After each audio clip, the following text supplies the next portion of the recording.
Praise the Lord. இன்றைக்கான வசனம், இவைகளுக்குப் பின்பு பரலோகத்தில் திரளான ஜனக்கூட்டம் இடுகிற ஆரவாரத்தைக் கேட்டேன்.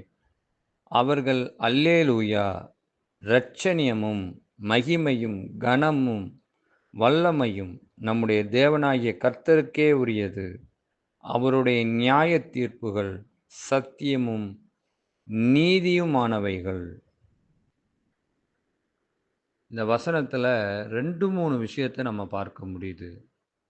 பரலோகத்துல திரளான கூட்டத்தார் இருந்தாங்களாம். அவங்க இருந்து கர்த்தரை தொழுது கொண்டார்கள் அப்படின்னு பார்க்க முடியுது. அடுத்தபடியா, அவர் இரட்சிப்பு கொடுக்கிறவர். அவருக்குத்தான் வல்லமை, அவருக்குத்தான் மகிமை. அது அவருக்கு மாத்திரமே, அவருக்கு உரியதுங்கிறத பார்க்க முடியுது. இன்னொன்னு, அவர் சத்தியமும் நீதியுமுள்ள நியாயத்தீர்ப்பு கொண்டவர். நியாயத்தீர்ப்பு கொடுக்கிறவர் அப்படிங்கிறத பார்க்க முடியுது. முதலாவது, திரள் கூட்டம் பரலோகத்திலிருந்து ஆரவரிக்கிறத நம்ம பார்க்கிறோம். ஆனா, இன்னைக்கு ஒரு சிலர் எப்படி சொல்லிக்கிட்டு இருக்காங்க அப்படின்னா, பரலோகத்துக்கு போகிறவங்க வெறும் 1,44,000 பேர் தான் போவாங்க. மற்றவர்கள்லாம் போக முடியாது.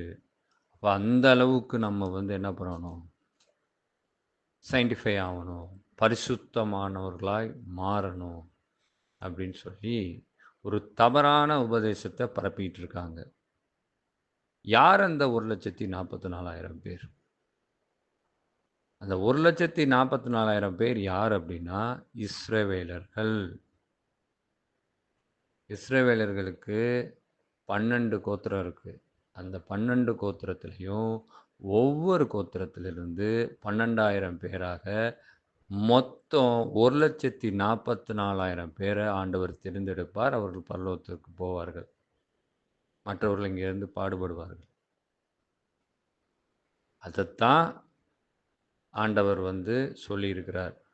ஆனா, அது எப்படி புரட்டப்பட்டுருச்சு அப்படின்னா, 1,44,000 பேர் தான் போவாங்க அப்படிங்கிற மாதிரி புரட்டப்பட்டுருச்சு.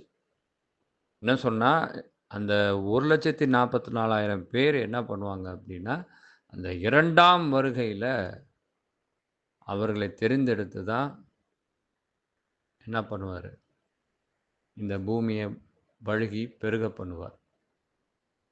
சரி. முதல்ல இந்த மாதிரி தவறான உபதேசங்களுக்கு நம்ம கவனமா இருக்கணும். அதற்கு தான் சொல்றது, எப்பொழுதும் வேதத்தில நல்லா தியானித்து அறிந்து கொள்ளணும். தெரியலையா, ஆண்டவரிடத்துல கேட்கணும். இல்லையா, நல்ல தெரிஞ்சவங்களிடத்துல, நல்ல ஊழியக்காரங்களிடத்துல, சத்தியத்தை பேசுகிறவர்களிடத்துல, பெரிய ஊழியர்களிடத்துல நம்ம கேட்கணும். அப்பதான் இதுக்கான விடை கிடைக்கும். நம்மளா ஒண்ண அஸ்யூம் பண்ணிக்க கூடாது. 2வது என்ன? அவரை தொழுது கொண்டார்கள், ஆர்ப்பரித்தார்கள். யார அப்படின்னா, ஆண்டவராகிய இயேசு கிறிஸ்துவ. அவரு யாரு? இரட்சிப்பு கொடுக்கிறவர். மகிமை அவருடையது. கனமும் அவருடையது. வல்லமையும் அவருடையது. அப்படிங்கிறத நாம புரிந்து கொள்ளணும். ஆண்டவர் என்னைக்கும் அவருடைய மகிமைய வேற ஒரு யாருக்காகவும் விட்டுக் கொடுக்க மாட்டார். அந்த விதத்துல ஆண்டவர் ரொம்ப ஸ்ட்ரிக்ட்டா இருக்கிறார். அவர் ஒருவரே கர்த்தர். அவர் ஒருவரே தேவன் என்பதுல அவர் ரொம்ப ஸ்ட்ரிக்ட்டா இருக்கிறார். அதனால அவருடைய மகிமைய வேற யாருக்கும் கொடுக்க மாட்டார். அத நம்ம புரிஞ்சுக்கணும். நீங்க கிறிஸ்தவர்களே ஆண்டவருடைய மகிமைய வேற வேற ஆள்களிடத்துல நம்ம வச்சு பார்த்துக்கிட்டு இருக்கோம். மரியாளுங்கிற பேர்ல, அந்தோனியாருங்கிற பேர்ல, அர்லாந்தையருங்கிற பேர்ல, இன்னும் மகதலேனா மரியாள், யார் யார் இயேசுவினுடைய சீஷர்களாய் இருந்தார்களோ, அவர்களெல்லாம் நம்ம என்ன பண்ணி வைத்திருக்கிறோம் அப்படின்னா, கர்த்தருடைய மகிமைய அவர்களுக்கு கொடுத்து, அவர்கள் தெய்வங்களா அவர்கள நம்ம மாத்திக்கிட்டு இருக்கிறோம்.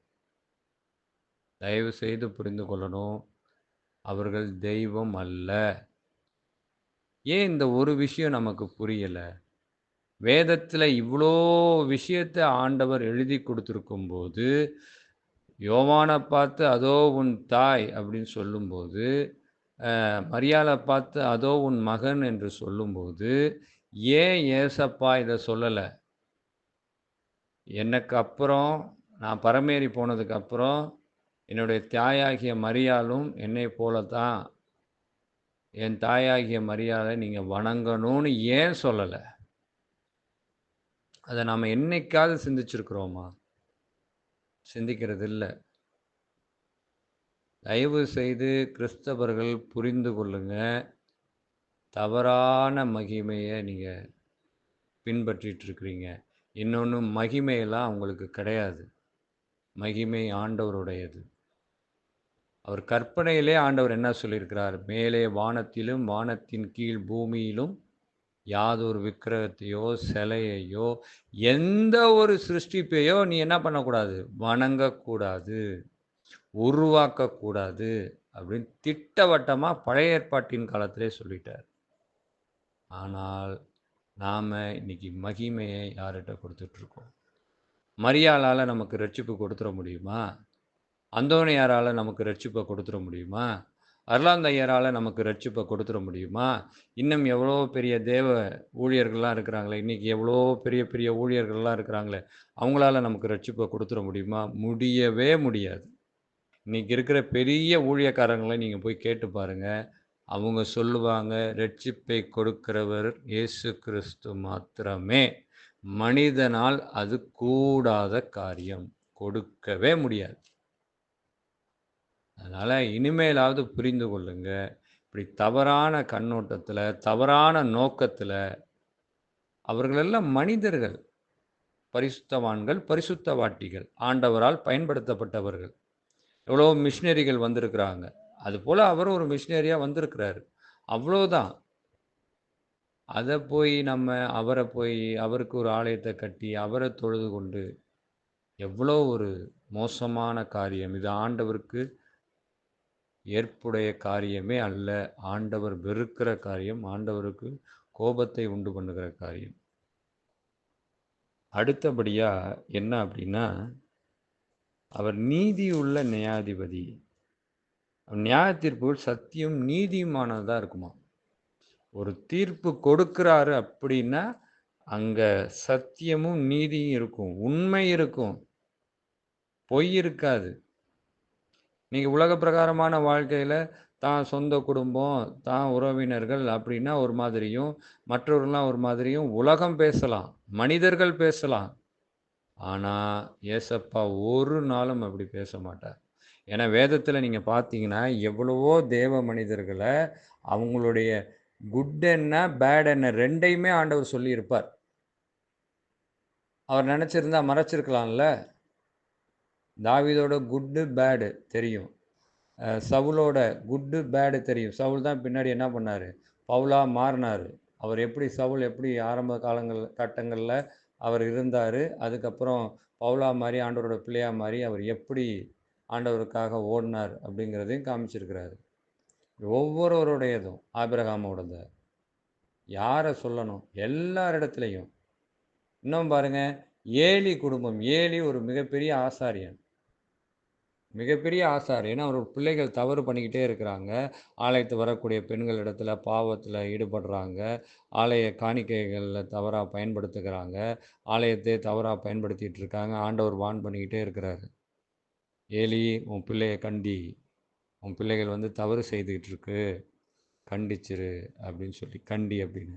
ஆனா, ஏலி என்ன நினைக்கிறாரு? சும்மா லைட்டா சொல்லிட்டு நம்ம பிள்ளைங்க அப்படின்னு நினைக்கிறாரு. ஒரு நாள் என்ன ஆச்சு? ஆண்டவர் ஏலி பிள்ளைகளை கொன்று போட்டார். அது மட்டும் இல்ல, ஏலியும் கழுத்து முறிந்து இறந்து போனார். என்ன காரணம்?